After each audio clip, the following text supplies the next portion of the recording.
how to deal with crude people.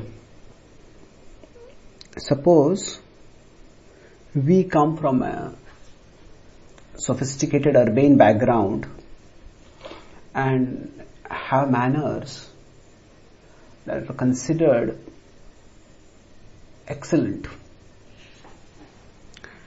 Because we live in a multicultural world, we may interact with people from widely divergent backgrounds.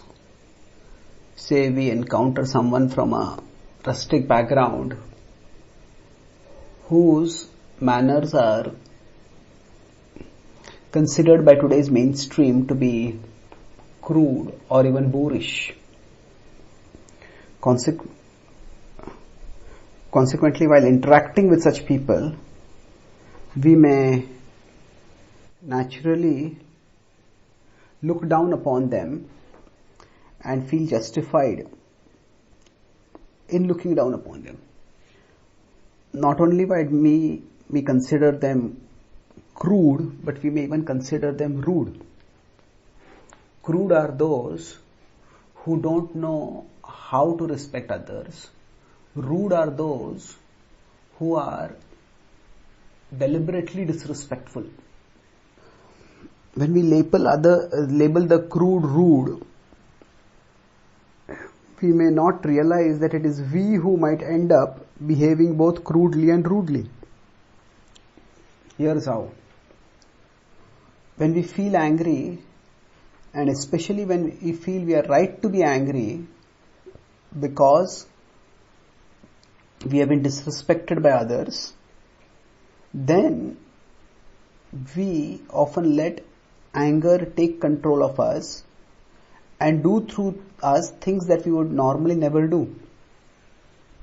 Thus, when others behave rudely with us, or rather when we feel that others have behaved rudely with us, we may lose our normal verbal or behavior restraints and lash out at them. While sudden bursts of anger can be rectified by offering apologies and making amends, far more dangerous are deep-rooted biases that result when our labels permeate into our psyche and settle down over there. Because of such biases, we may behave disrespectfully or offensively toward others without even realizing that we are doing so. Thus, while blaming others for being disrespectful to us when they had no intention to be disrespectful, it is we who might end up disrespecting them. Pertinently, the Bhagavad Gita urges us to avoid finding faults in others. Apaishunam. That's what the Bhagavad Gita 16th chapter declares. And this means that we don't succumb to the temptation of equating people who are crude with people who are rude.